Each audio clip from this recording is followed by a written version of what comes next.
2009 to 2012 and was the third poet to hold the position. Her papers have since been arranged and are housed in the special collections in the university archives. Much of the collection is available to view online on the library's digital commons, found via a link on the library's webpage. Just outside the door of the special collections in the back is a display case featuring Dr. Mirriam-Goldberg's books. We are in the middle of this multi-day event this week, which features other Kansas poet laureates, but tonight we'll be hearing from Caryn Mirriam-Goldberg herself. To introduce Caryn, we are fortunate to have the second Kansas poet laureate, Denise Lowe, to do the honor.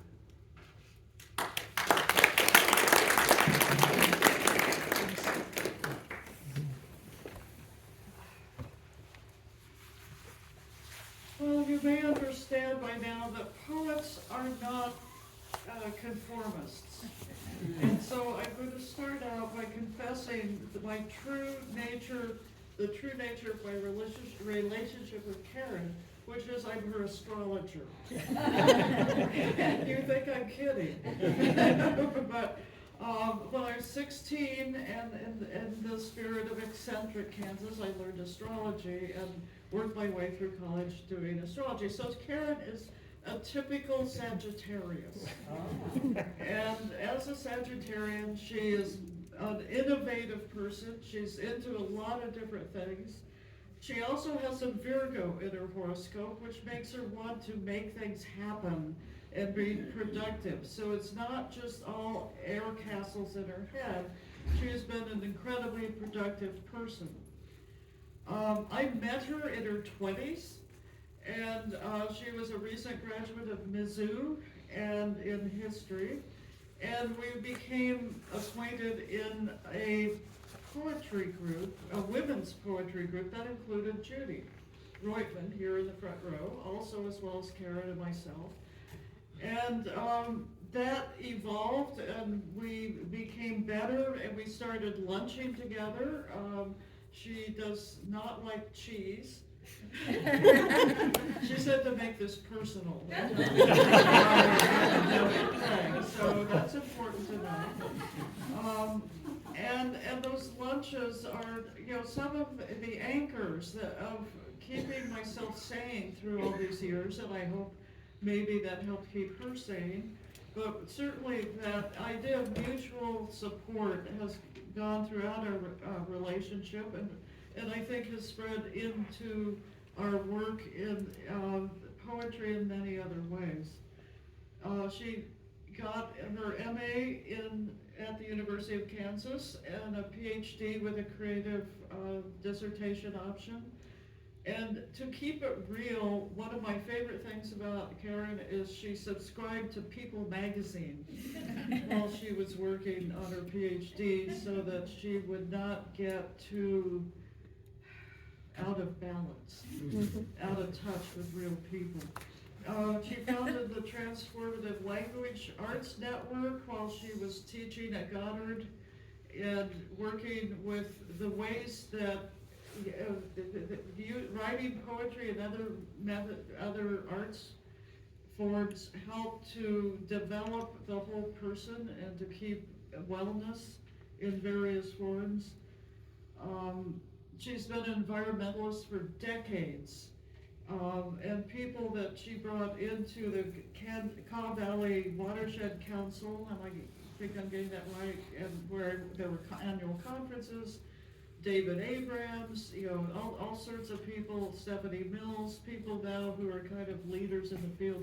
She brought them in as unknowns to be speakers and participants in these events.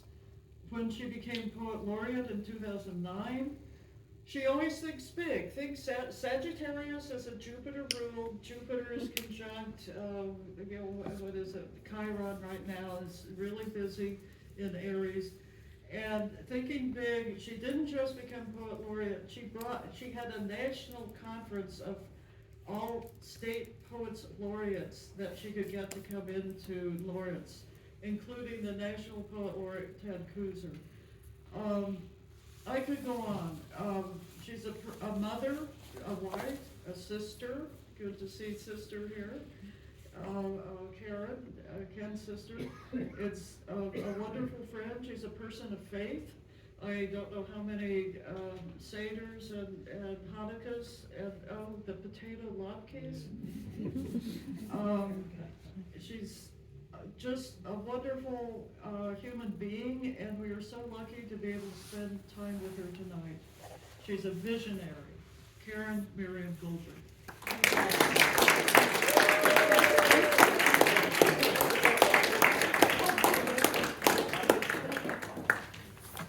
So what Denise didn't tell you is that we have lunches, and then we would say, I have this question, what energy are you feeling? Or we're feeling. So, if you're a poet, you learn to channel what energy is around you and see what images and rhythms come to you and go from there.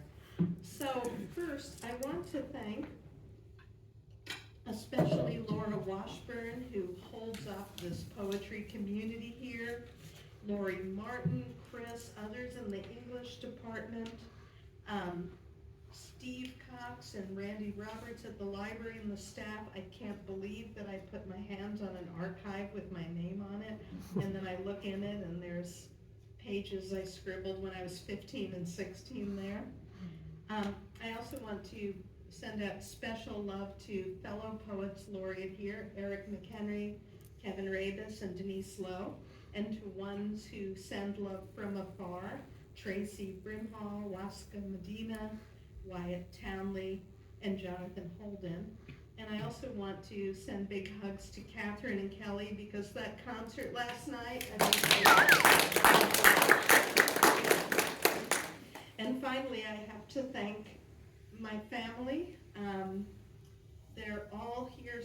Daniel and Natalie is somewhere, and Forrest, and my sister-in-law Karen, and I'm so glad that you're here. And Ken, who has been my muse, and he's a scientist and astronomer and naturalist by nature, so he's always giving me great ideas for poems. And so I'm going to begin with this as a little invocation poem, and it talks about this time of year. Pre-vernal. The dogs stop. The deer over the loop of the field pause to note the smell of March. The absent-minded highway rises west. A small plane returns over jaunty treetops. What do they know about what's coming? All I can remember are 2 turkeys under the cedars in an ice storm all winter long. Spring to come makes itself a thin sheet of sadness that melts into all the green. The wheel of the season breathes us in before rolling us toward the next click. Sudden crocus, warped and shining, where a week ago it was just my boots and me carrying out the compost so our remnants could freeze over like all the old dreams too. Now the world resumes in birds. So I thought a lot about what to read, and at the same time I was finishing making a quilt. I make quilts, they're really sloppy, don't look at them too closely, mostly straight lines. I don't do the curves so well, but I just love playing with colors and texture and, listening to show tunes while I sew these together. And I was talking to Ken about how to organize this reading, and I realized it's kind of like a quilt. Some of the squares are crazy quilt squares, and it's made out of all the materials around me, which makes me think about a poem I really love. Adrienne Rich, who, although we never met, was my secret teacher, and I love her work. And she read a very long poem called An Atlas of a Difficult World. And in that poem she wrote, I don't want to know wreckage, dreck, and waste, but these are the materials, and so are the slow lift of the moon's belly over wreckage, dreck, and waste. Wild tree frogs calling in another season, light and music still pouring over our fissured, cracked terrain. These are the materials has been kind of my calling card for poetry all along, probably all of us. What materials are you given? What are you going to do with that? And there's nothing like being a writer or artist in any genre that helps you open up your peripheral vision and get your hands on the materials. This is what saves me again and again. It's why I became and am still becoming a poet, because working with the materials in my life is a way to lift those up and find what's sacred, what's beautiful, what's life-giving. So back to the materials of this wobbly quilt with few straight lines. I'm going to share 4 sections of poems that relate to my life, maybe yours. Origins, the family we make and find, healing and thresholds, and arrivals. So I start with this poem, and I will say that in some way my youngest son Forrest is in this poem, although not yet born, but well on his way. When the moon opened my life, I was expecting it, even willing it. I leaned out the second-story window to get a better view through the branches now that the troublesome leaves had dropped. I was a child in a city, but I knew, like all animals with their dewy eyes, what an enchantment was. The moon exhaled rings of pink light dissolving into the darkness with more moons, more stars. Maybe it opened my life years earlier before I had words to catch what I saw. The moon watching the sun in slivers, halves, orbs, I would return to my whole life. Once from the middle of a windy field, walking up a slight incline to catch up with my friends and a car. Or from the passenger window of a warming car while I listened to women singing in another language on the radio. The contractions already hurting so much, there was no place to go but this seat where I waited for my husband to drive me. The moon would wait with me, or wake me many times. A flashlight in the dark that made me unzip a sheer tent and squat barefoot on the gravel, looking up, shivering, but grateful to be so cold and alive while the rest of the family slept through that big, noisy light. Just last week, I stood on the brink of a narrow beach and watched the moon turn the pages of the ocean, wave by wave, far from home, but the moon has a way of dissolving ideas like home or away. It's just the moon, the one that returns each time it opens the door another inch, lifts the weathered window frame. So, going back to some of those origins, it was always the sky and trees for me. And as I mentioned at some other events, I was a kid artist who always drew and painted, and then I just flipped over into poetry. And so this poem is called Girl. When I was a girl, I didn't know I was a girl. I thought I was more of a pigment, a coral tone, some kind of weather that disrupts everyone's life in the living room. I knocked over the cast iron again, and this time it broke. How could you break an iron, they yelled, but how could I not? The weight of metal unearthed, wanting to return. When money was missing, I thought surely I must have taken it. When it rained, a hurricane this time, I thought, look what you've done now. I didn't believe in cause and effect, elements of surprise, or the slim chance meetings that changed everyone's lives. I didn't know that people were supposed to end, contained as vases to hold whatever you gave them. I thought we were more like land, islands even, unfurling in the brown haze of the sea. I thought there was water everywhere, pouring us into changeable shapes, leaf or puppy or branch, all falling toward wherever we came from, not afraid or surprised, not bad or tricked into good, all falling back into the horizons that come each evening to meet the fire.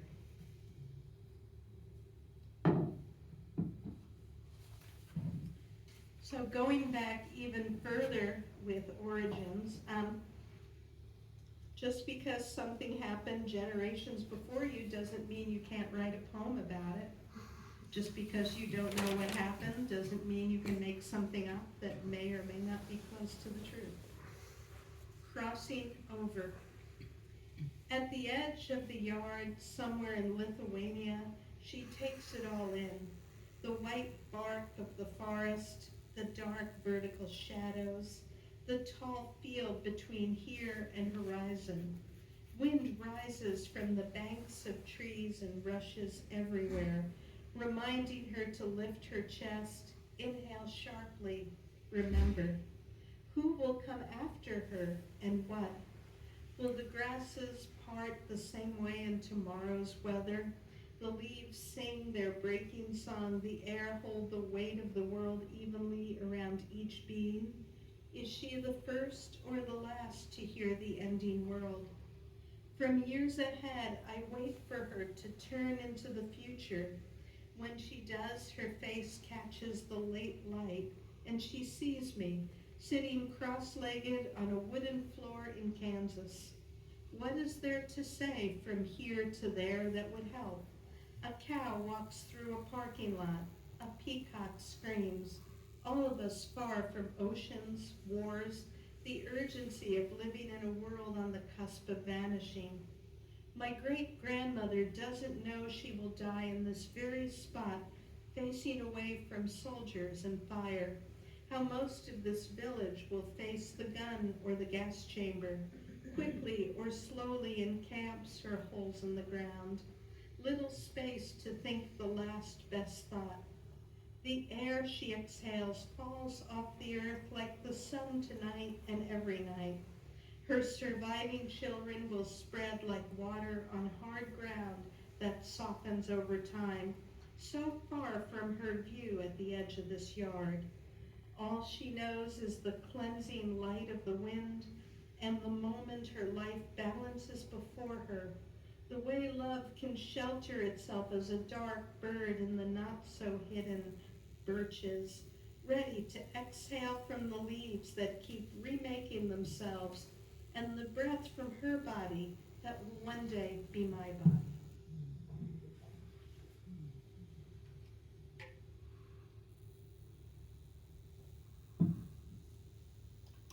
This is a poem I wrote quite a while ago and then revised and revised and revised. And it's kind of a pure growing up poem. God in the trees. First God was in the trees. Don't ask me how I knew, I just did. The tree would shake, I would shiver. Where I grew up, we measured our days in highway exits, the seconds of breath to hold in the flashing interval of tunnel, but I fell in love with trees anyway. Sometimes the tree would blow against the window of the synagogue and I would shiver again. A good coincidence, I told myself, for this to happen in what they told me was the house of God, although I knew the house was a tree, its legs flourishing downward into secret roots that drank from underground rivers rushing slow, its arms holding up rooms of birds, shivering just like me as I watched the tree also from my bedroom window in Brooklyn, or stood beside it when I was supposed to be walking to school, touching the bark, asking in the chill that touched my spine, God not to leave me. The open canopy of leaf or bare branch to wrap around me like a prayer, or the words of God blowing through me without words. This next poem I thought a lot about if I should read. I became a poet at a time in my life that I lived with quite a bit of physical abuse when I was a teenager. And the pain that I lived with drove me deeper into poetry. But I know that many of us have survived all kinds of things, and so I dedicate this to anyone this resonates with. What I could tell. I could name the pieces of violence, the kick or slap, the friendly punch. Say it again, the therapist says. I remember this later, lying in a bathtub, watching my arms and legs float in water so normal. Do you see how contained I am? How calm a poem? As if I were writing about tree limbs in winter covered in ice, delicate, connected to the glass trunk, bone to bone. I startle awake. Someone behind me reflexes not everyone has anymore or ever. But that was another time, weighted in the cells of skin, smoke in the vein of the bone. Does it matter that the shelf of the sky was blue, that there was heat right where the fist imprinted itself in my leg? Did it happen like a shovel edge into roots, someone watching, hands around my neck before I could speak, and I'm dying all over again? There was a room with no air, a cringing inward, the iris already broken from the bowl. There was a bathtub with a girl covered in bruises, the door locked hopefully.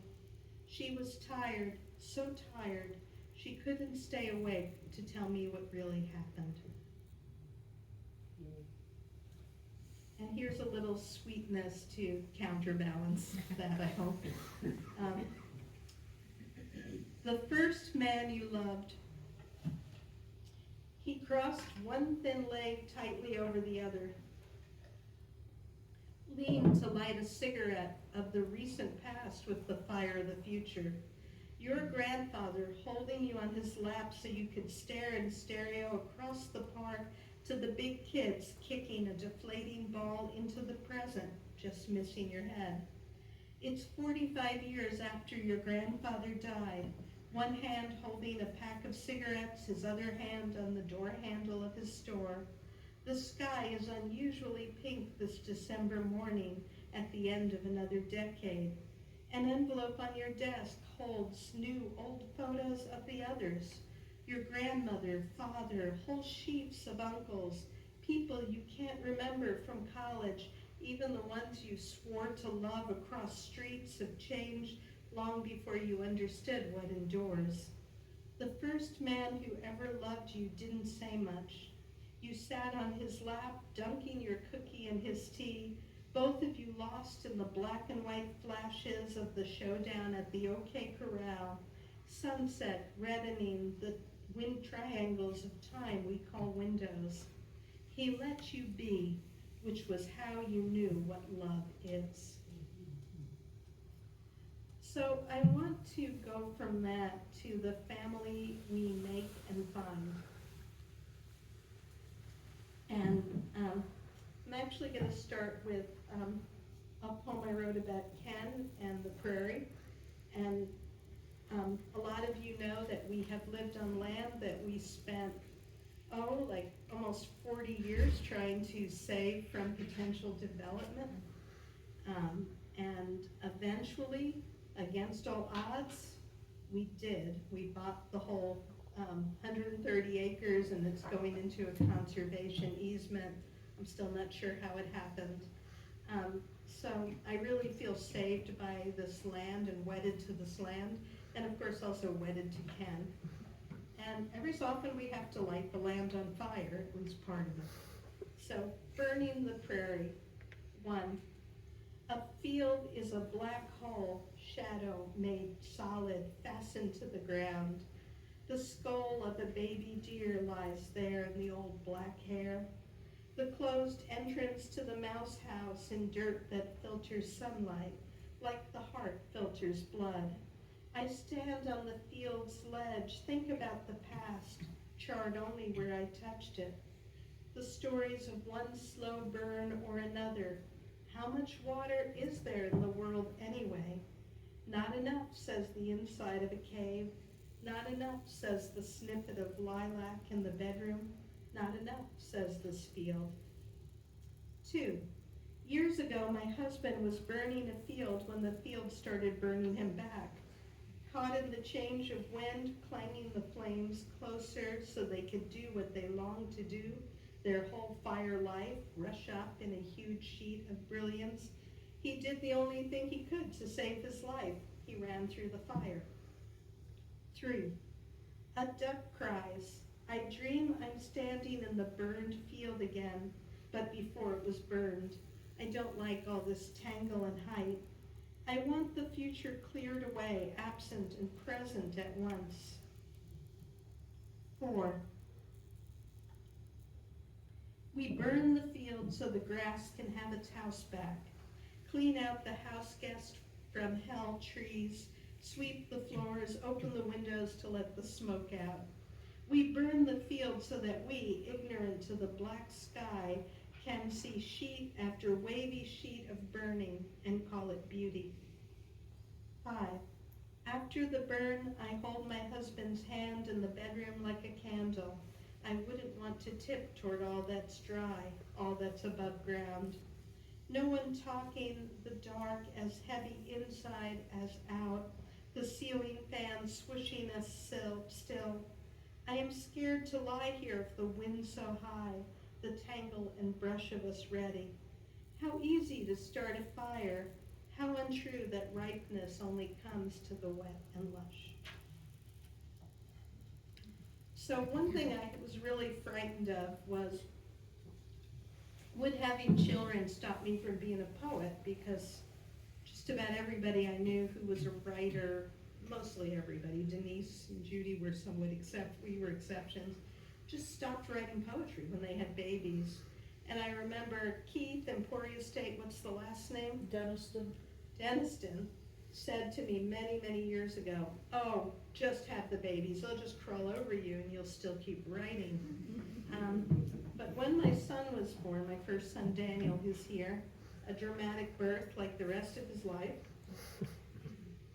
I really felt compelled to write a poem as soon as possible. Telling my son about his birth, it was like visiting a house I'd only seen before between sleep and waking. I waited days to enter, and once inside I was afraid of the dark and couldn't find the walls. Maybe there was a storm. I can't remember, only that I heard and thought I wouldn't get out. I made noises, then I found you, the top of your head black with hair.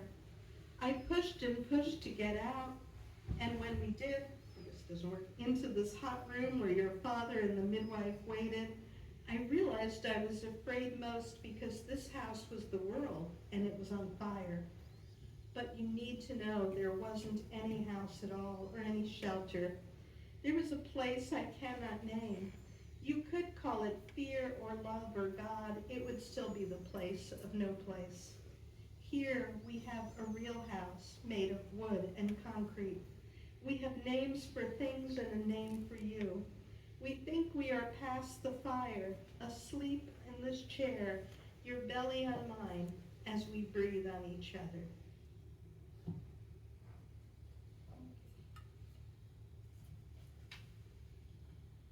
So, 7 years before my daughter was born, I wrote this poem, and I was just off by a year. My daughter, 6 years before her birth, at age 20, her eyes wet, says, Mom, I don't know what I'm doing with my life. I reach out to touch her head, all those black curls coiled in the sunlight. 6 years before her birth, I see in the dark her face asleep in her father's.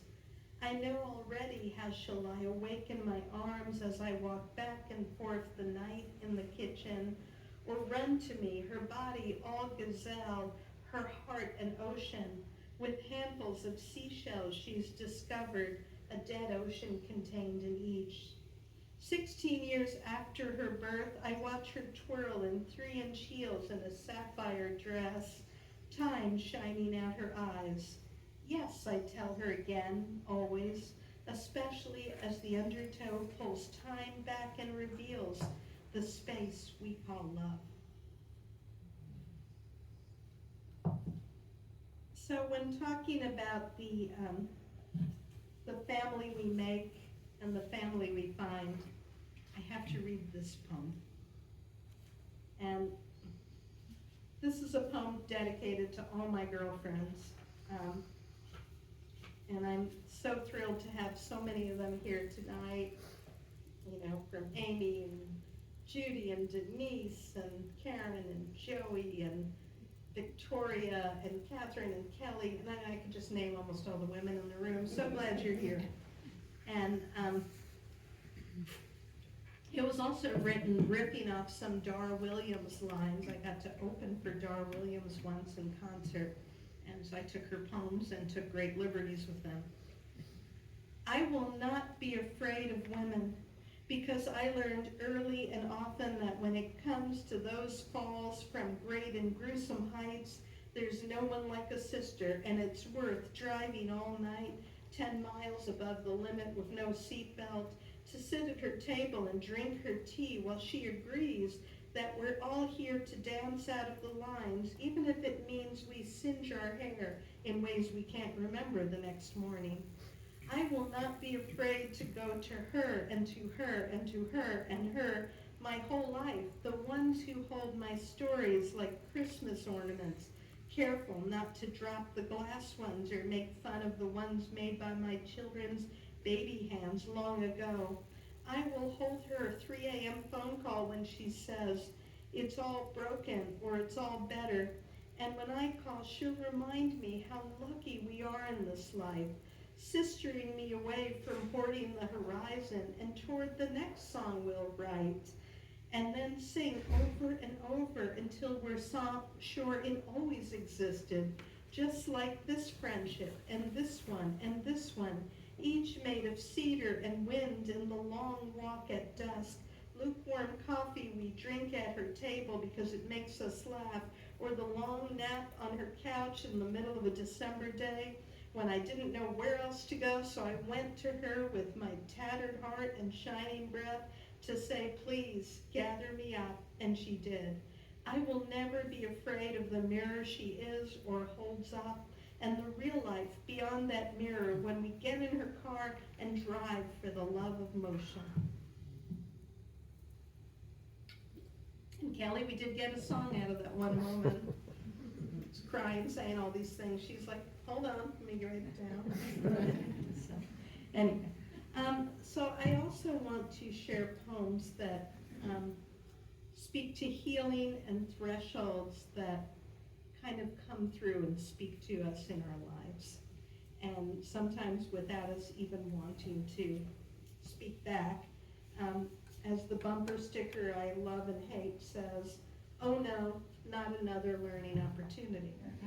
So this one's title is from William Stafford's poem. The line, you reading this, be ready. If I didn't remember that, I know half the people in this room would. And it's, what do you want to remember? The way my hand could tunnel into the soft dirt at twilight, the plant I couldn't see clearly and how it felt to press the baby dirt around it, the cool air as I turned on the hose, the beautiful arc of soft water shining down on the garden like lamplight. I want to remember always how my son squints when he says, Mom, how's the cancer going? The quiet breathing of his question before exhaling, the garden in the dark we look at together, the sharp light from the house of cats and dirty dishes, the way the earth opens to put in seeds, the way the night opens for 2 a.m. storms to pass through unnoticed, the way the house opens for dreams to fly into us as we sleep, the opening of eyes still half in those dreams, trying to plant one life into another. So, as alluded to in that poem, cancer has been one of my learning opportunities, and twice, and this is about the first cancer, and it's called Lilac.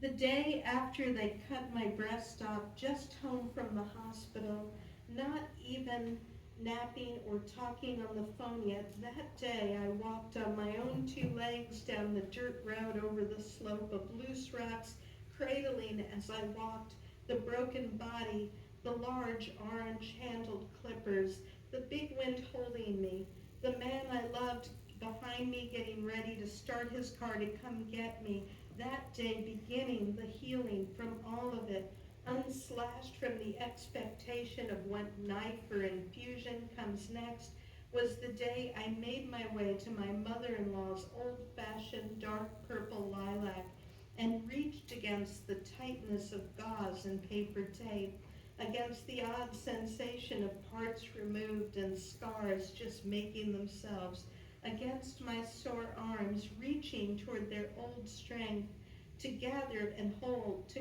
cut and cut and cut, all I could fill my arms with, all the dark purple alive with death and birth, loss and blossom, and the white ones too. My arms filling with the explosion of lilac, my life filling with wind and weight of branches, all of it against upon my open chest, ready to be carried into the next life that starts right now.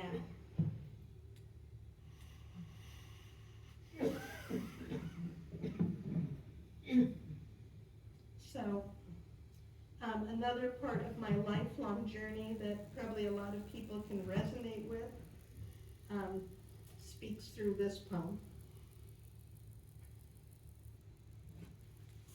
I wrote a whole series of self-portrait poems after somebody told me I write too much about myself. So I just thought, well, I'm going to write 40 or 50 poems, self-portrait as KitchenAid, self-portrait as Bodhisattva, Eric read self-portrait as grown up. So, self-portrait as woman who loves her body for a moment. My ankles, for instance, functional as bicycle pedals, the elbows too, elegant as the unfurling of an iris. Then there are my thumbs, twin sons of a mother who never forgets them, marvelous in their gymnastics. My eyes that land on orange in a painting, or my shoulders, heroic in their lifting. The flat slate of blue crooked lines where there used to be breast. The curve of my belly, the hips weary of insults when they surge across days like prize-winning horses. The way my knees bend to make strong hills of the leg. Then there's the hummingbird synapses of my brain, tired but as lovely in their blur as the heart's tap dance and dramatic bows. Everywhere there's applause, my white blood cells drink each leg of their marathon, the efficiency of my tongue, the wind my lungs translate into song, and the fire at the center of each breath. In the mirror, walking across 3-foot-high snow, or turning to sit in a chair, this body's imperfections, just the weather rolling through the landscape. Why insult the thick heat, the broken branches that left their line, the dappled rocks up close? I'm just a container for time like a river. Tell me, what's not to love?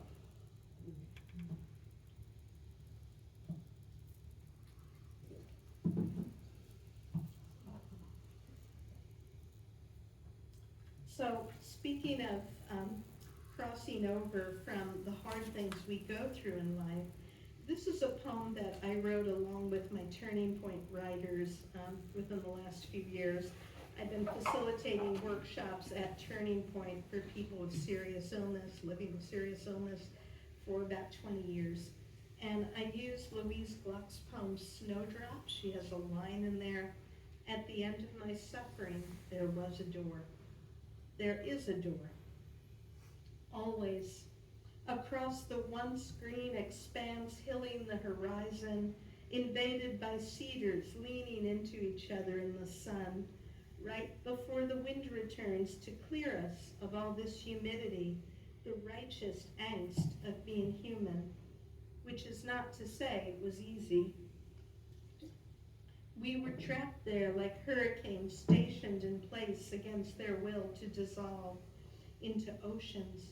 We were afraid often of it never ending, pain so fluent in speaking the language of forever.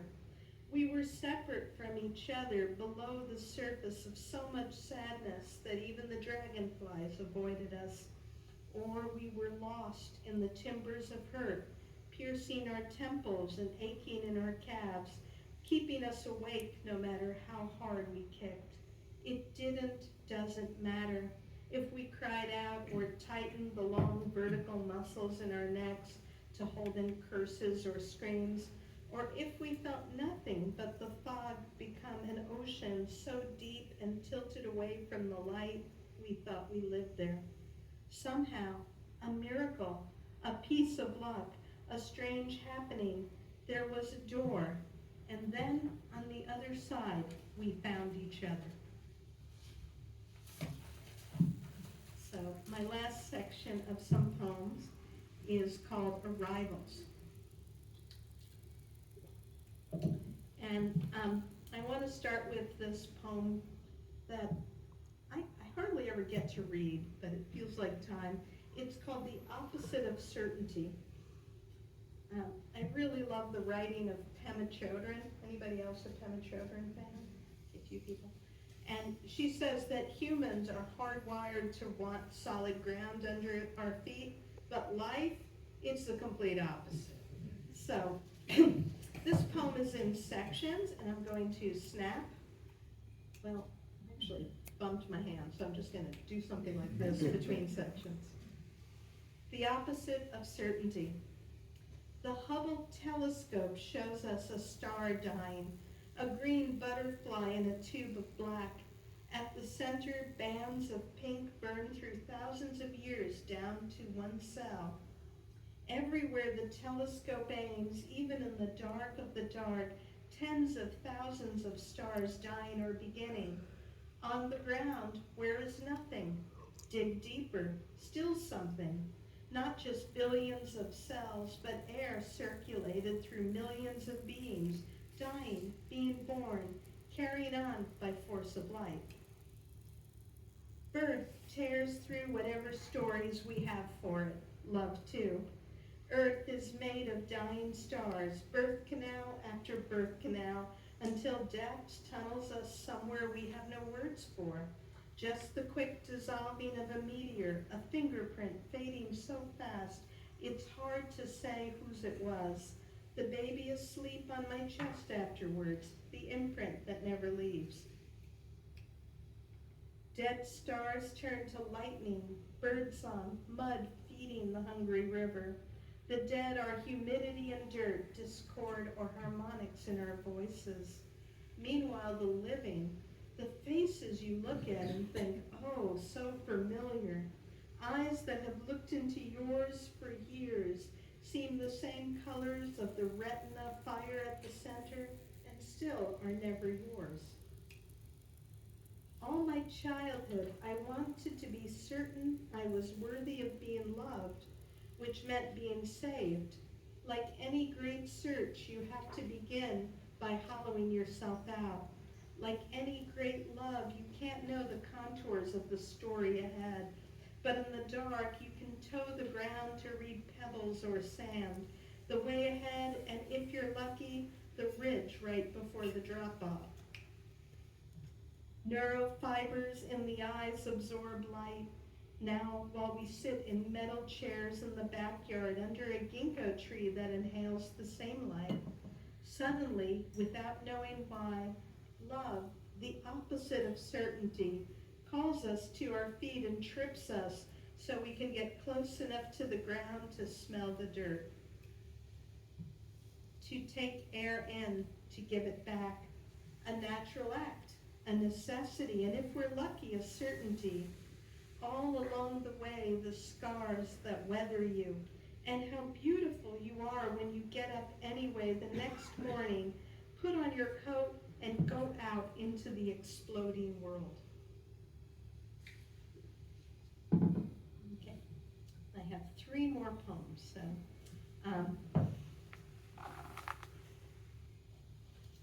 this is called No One Tells You What to Expect. I guess understatement of the lifetime, right?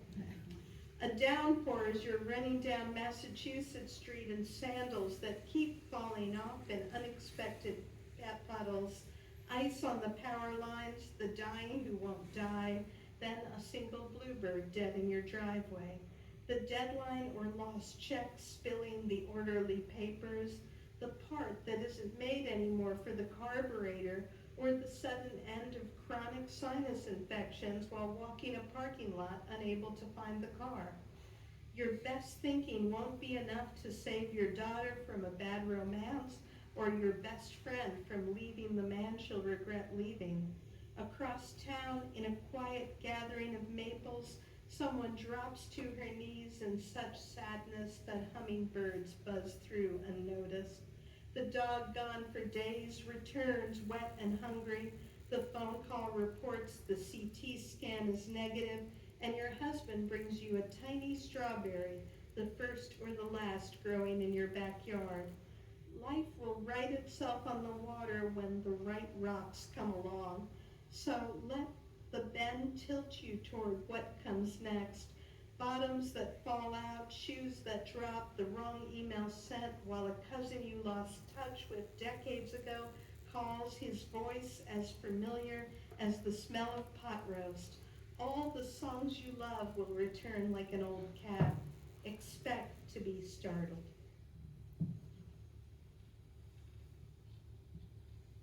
So this next poem is one that I spent so many years writing. It was about 14 pages long. And then it got much shorter, it's only this big now. And I was so honored that Tracy Brimhall uses the last line in this poem as the title of her talk. And the last line is, "Why can't the heart stop asking?" Spring song. What is it to wake at night, not watered down in overdrawn voices from the day, to see the space and not the figure in the space, to fall backwards in a dream and realize it's a dream? What waits, wet as fire at the end of the line? The rushing of wings, the billowing of thunderheads, the crashing of car into lampposts, the slivering of bark from tree, the waking suddenly for no reason. Meanwhile, insects reproduce themselves like breath.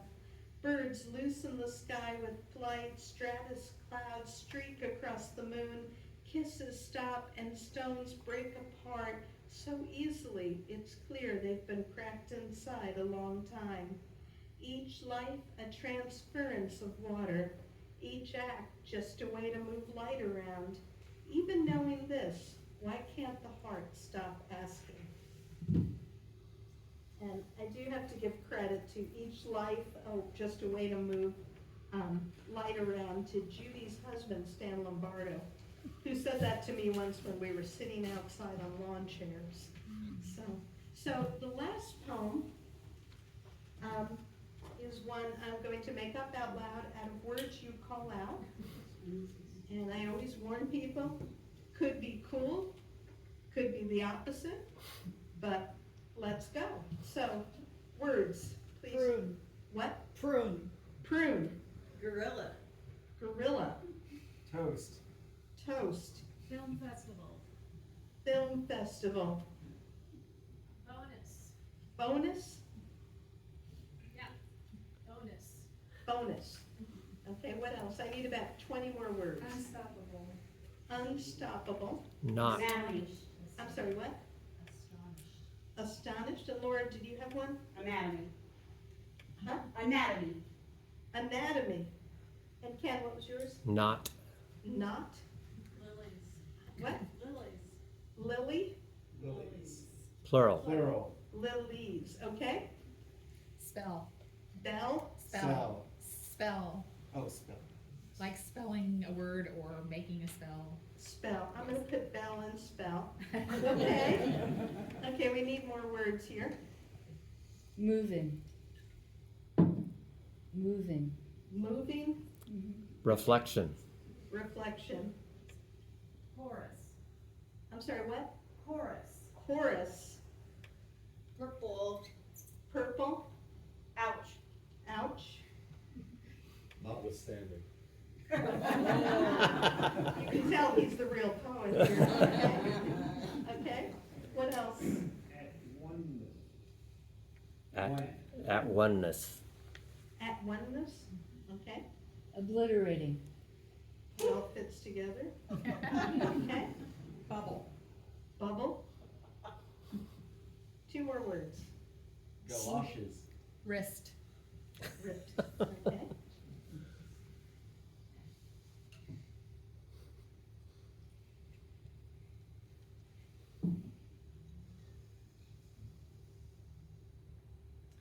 If you listen carefully beyond the bubble that encases you in all that is the opposite of the bonus of life, you can hear the purple chorus all around you, the lilies ready to unknot themselves and come out, the anatomy of your own story with all its ouches notwithstanding, and all its unstoppable astonishment, ready to keep moving until it turns into something else. If you put your ear to the ground, you will get beyond the Toasted Film Festival in your head. You will get beyond the obliterating gorillas that tell you what you can or can't do. You will find the galoshes your soul needs to wear to cross through rifts and find its way quietly to what rings the bell that says what is ready, like a plum to a prune, to turn into something that you can carry with you. If you listen and wait, you will land on the reflection of your own life, staring up at you, no longer a spell, but instead that chorus of breath telling you, this is why you are alive.